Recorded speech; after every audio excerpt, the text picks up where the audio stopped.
Today, I'd love to explore ending the people-pleasing cycle. So, I've talked a lot about this on my podcast, on my channel, and the different platforms. And I really want to offer some deeper insights and support with finally putting an end to that people-pleasing and the over-giving, because at the end of the day, this isn't actually getting us what we want anyway. Like, we're doing this not necessarily to actually be a good person or to make, like, it's really coming from more of a deeper wound. And I had a conversation recently, and it was talking about how there's a struggle in prioritizing the self, because it would be selfish of me to prioritize myself. But then when we delved into that, I was like, well, what is, like, when we focus on others, when we're helping and giving and supporting others in all these ways, what is that giving you? Why are we actually doing that? And there's many answers depending on who I'm speaking to, but in this particular conversation, it was wanting validation and wanting to fit in and belong. So at the end, when we actually delved into it, we realized, well, I'm actually helping others and giving to others as a way of getting something. So when we look at that, can we actually see that there might be some selfishness in that? And when we are prioritizing everyone else over ourselves, it tends to go into, and it did with this particular, in this particular case, where it leads to grumpiness, it leads to resentment, it really leads to exhaustion. And from that place, are we really being supportive and helpful of others? Because now we're getting triggered, now we're lashing out, now we're being resentful, now we're like depleted, we don't have as much to give. Then we go into like fear around not having more to give, and then going into all these different coping mechanisms to cope with the new symptoms that are arising. And so it's actually not in service to anyone when we're in this game, if we want to call it that. And so really it's shifting that mindset at the core of like starting to realize that by people pleasing or giving everything is not actually getting us what we want, and it's not getting the people what they want either. And if anything, it's actually enabling people to keep taking, rather than learning how to be self-sustainable, meeting their own needs and rising up. So if anything, we're keeping both parties small. And so even just starting to shift like that awareness of, one, where is this people pleasing coming from? What is the core of this? Like, is there a wound? Is there a belief? What are you trying to get from it? Really getting clear on that, because a lot of us were doing it to get something of like, I want to feel like I belong. I want to be loved. I want to be accepted. I want to be validated. I want to fit in. What is it for you? Why are you giving so much? For me, it was like I had this core operating system, this belief that I wasn't enough. And so I felt like I had to prove myself. I had to prove that I was worthy and good enough to receive love, acceptance, belonging. Like, it really, at the end of the day, comes down to, we want to feel safe, we want to feel loved, we want to feel accepted, and we want to belong. And if we don't feel like who we are, just as we are, is enough, then we're going to put on different masks. We're going to act in different ways. We're going to try and manipulate the situation or the person or ourselves to feel like we do belong. So we'll wear a different mask. We'll change different parts of ourselves. We'll suppress different things, suppress emotions, suppress parts of ourselves that we don't think others will love and accept, that we don't love and accept, because at one point in our life, someone mirrored to us that it wasn't acceptable, that it was wrong, that it was shameful. Or we were so open, we were just authentically ourselves, we were just playing and exploring and experimenting and expressing, and it got shut down. And that wasn't necessarily because it was bad or you're bad. Potentially it was actually triggering that other person, like the original caregiver, your mother or your father or someone else in your life. It was triggering them because they don't feel safe to be fully themselves, because they were shut down. And because you're being fully yourself, it was just too much for them that they shut it down because they were told it was wrong. And it creates this generational trauma and cycle that we continue to play out and pass down. And so when we start to realize, like, well, people pleasing isn't actually getting me what I want, because if I want to be loved, if I want to be accepted, if I want to belong, if I want to feel safe, we're not going to get those things because we're not actually fully being ourselves. It's this false version of you, this masked version of you that's getting the love, the acceptance, the belonging. So there's still that empty void of like that true you is not being seen, it's not being loved, it's not being accepted. So that void remains. So you're never going to get the thing that you want unless you actually show up as your full authentic self. But the fear in that is that we don't feel like people will love it, accept it. And then there's that fear of like, the people in my life won't stick around. But what if you are preventing the people that are meant to be in your life, the ones that are going to fill you up, that are going to be nourishing, that are actually going to give to you and love on you so much more than the ones that are currently in your life? Or the ones in your life are actually going to be like, whoa, where have you been all my life? And they're going to be like so amazed and so astounded and be like, I want that. I want that for me. How did you do it? But there's this fear of like, oh, I'm going to be alone. They're going to abandon me. They're going to reject me. They're not going to love me. And it's going to hurt too much. Because the thing is, if someone rejects the masked version of you, the false version of you, you can really like, well, that wasn't really me anyway. And we can brush it off. Doesn't mean it doesn't hurt, but it's much easier to deflect and suppress that feeling of like, well, that wasn't really me. And we can hide away from that pain. But if we show up as our full authentic self and then someone doesn't love and accept that, it's like, well, shit, what do I do now? And that pain feels unbearable. Like just thinking about having that kind of pain feels unbearable. So we keep wearing the mask, but then we never get the thing that we want. And do you get to the end of your life kind of wishing you wore more masks? Or do you get to the end of your life wishing like, fuck, I wish I gave it a go. I wish I put myself out there. I wish I tried. I wish I just did more of me, expressed more fully, lived more fully, showed up as my authentic self. What's there for you? Because at the end of the day, we tend to regret the things we didn't even give a chance, that we didn't even try. It's like that saying, is it better to have loved and lost or to never have loved at all? And it really relates here of like, is it better to have never have tried, like putting yourself out there and see what happens, see if you can actually connect with the people that are going to love you for you? Or is it better to just wear that mask forever, never knowing if it actually, like, what could have happened? And sharing this with you, my intention here is just to shift that perspective and open up your mind to what is truly possible for you. I have seen it countless times now. I have worked with thousands of people over the last few years, which is mind-blowing to me.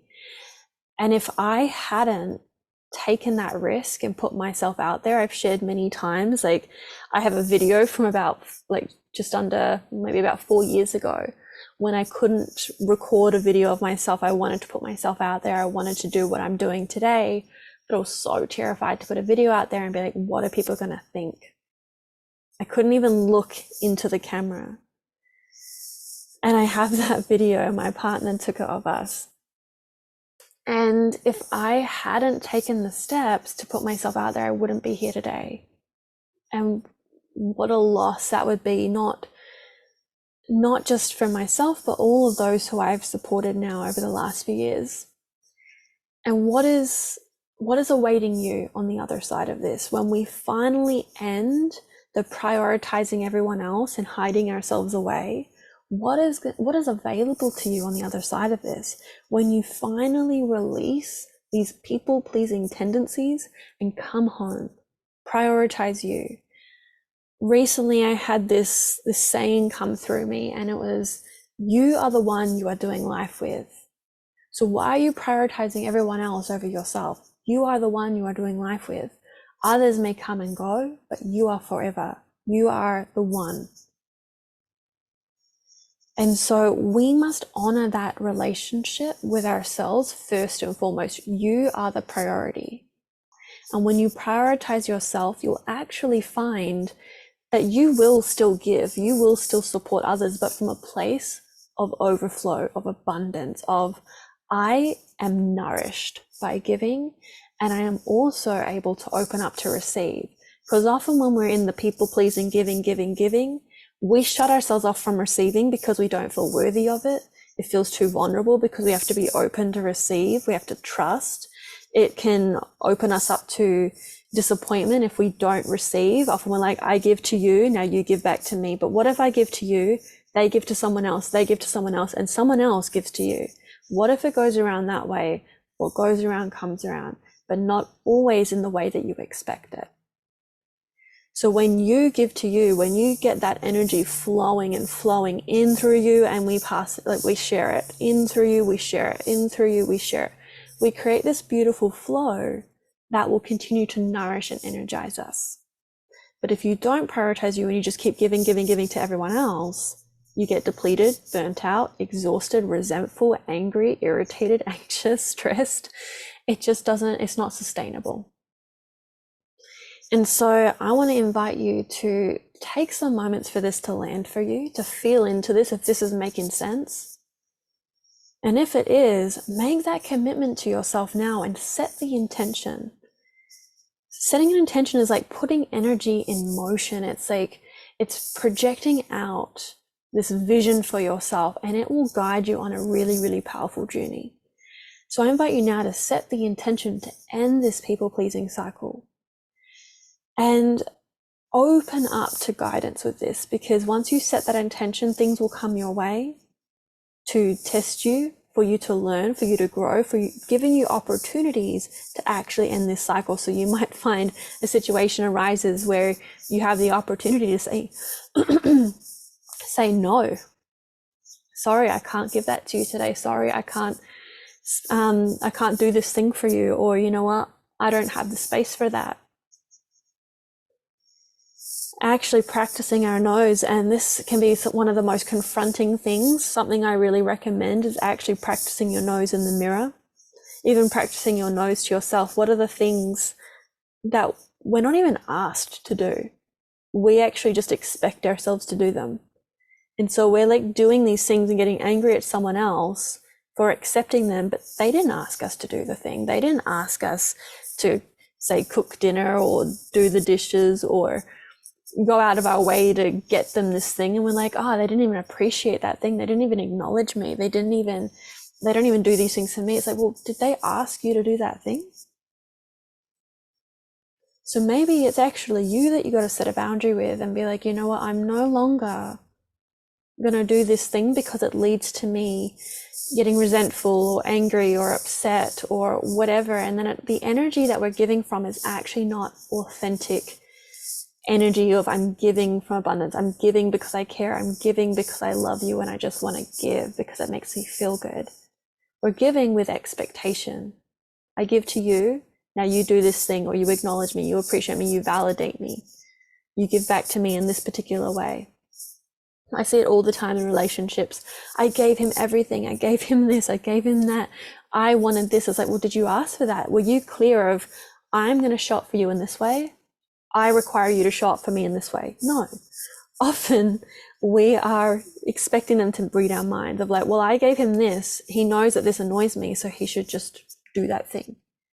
There needs to be a conversation and an agreement, because they also have the right to say, you know what, I actually can't meet that need.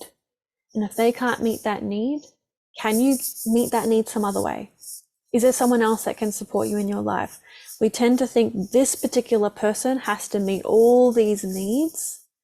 And if they can't, they're not the one, or they're not a good friend, they're not a good partner, they're not a good mom, they're not a good this. We put so much expectation and obligation on others because we put it on ourselves.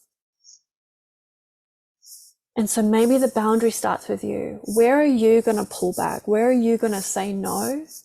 Where are you going to be like, you know what, I'm no longer just going to do this thing. I'm no longer going to mother and try and meet everyone's needs, because often that's coming from a place of I want to feel needed so people don't abandon. So an example of this, something that I started to do in my relationship, was I was doing a lot of different things, and I was like getting really resentful, but I was never actually asked or expected to do any of these things, but I was getting annoyed that I wasn't receiving.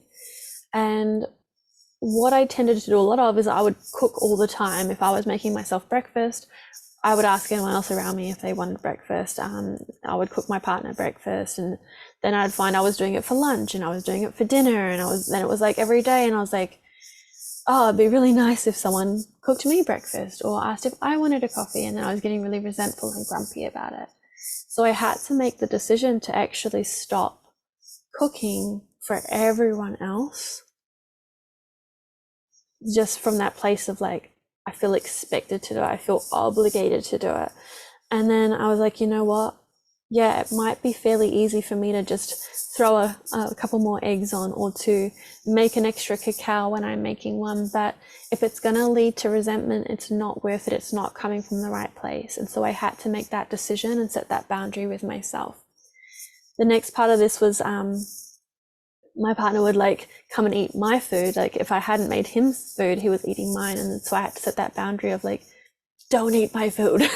And I'd get this like angry, like hangry kind of thing of like, don't eat my food.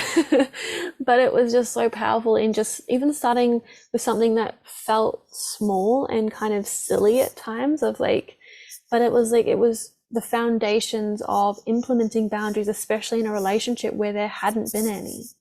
And when there hasn't been any boundaries in your relationships, you've been enabling behavior for so long, it's a little shocking to people's nervous systems when you start coming in gung-ho, like I've got all these boundaries now.